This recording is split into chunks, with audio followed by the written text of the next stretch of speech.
জিন্দাবাদ। আমার প্রিয় নেত্রী, আন্তর্জাতিক শ্রমিক নেত্রী, এই ন্যাশনাল ইউনিটি সেন্টারের সম্মানিত সভানেত্রী জনাব সুলতানা আপা, এইখানে পরিচালনা রয়েছেন আন্তর্জাতিক শ্রমিক নেতা ইলিয়াস ভাই, এইখানে প্রধান অতিথি এবং বিশেষ অতিথি রূপে যারা অলঙ্কিত হয়েছেন তাদের সকলকে জানাই আমার সংগ্রামী সালাম, অভিনন্দন।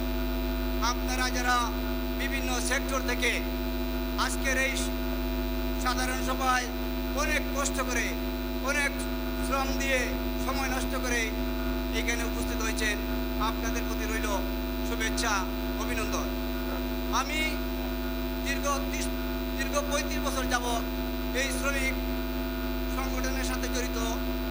আমি শ্রমিক আন্দোলন করতে করতে আমি নিজে এখন অ্যাডভোকেট হয়েছি।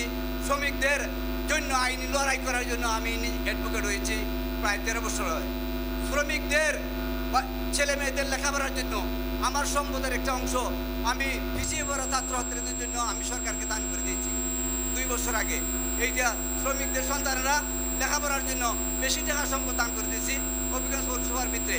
আমার বাড়ি হবিগঞ্জে, হবিগঞ্জ পৌরসভার ভিতরে আমি 12 শতক জায়গা বিল্ডিং করে আমি শ্রমিকদের লেখাপড়া, বাচ্চাকে যারা পিছিয়ে পড়া, সুবিধা বঞ্চিত যারা, তাদের ছেলে মেয়েদের জন্য আমার বাড়ির কাছে আমি একটি স্কুল প্রতিষ্ঠা করে দিয়েছি 2 বছর ধরে। এটার সভাপতি পদাধিকার বলে ডিসি সাহেব, সহসভাপতি এডিসি এবং ডিভিও সাহেব সদস্য সচিব।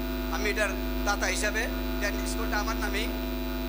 আমি বলতে চাই আজকে আমি আরও স্মরণ করতে চাই ছাত্র জনতার আন্দোলনে, এই বৈষম্য বিরোধী ছাত্র জনতার আন্দোলনে যারা শহীদ হয়েছেন তাদের আত্মার মাফ করার কামনা করছি। যারা আহত হয়েছেন তাদের সুস্থতা কামনা করছি।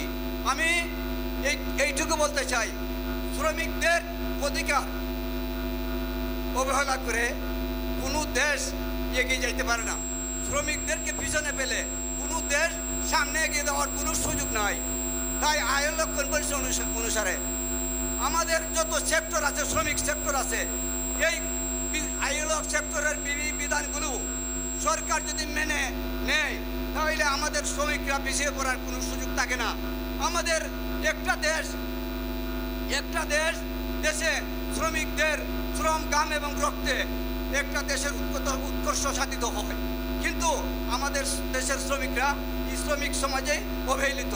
তাই আমাদের অবহেলিত শ্রমিক সমাজের জন্য যারা নির্যাতিত, নিপীড়িত, অবহেলিত, তাদের সংগ্রাম অব্যাহত থাকবে এই আশা প্রত্যাশা ব্যক্ত করে আমি সকলকে ধন্যবাদ জানিয়ে আমার বক্তব্য এখানে শেষ করছি। খুদা হাফেজ। বাংলাদেশ জিন্দাবাদ। শ্রমজীবী মানুষের অধিকার প্রতিষ্ঠিত হোক।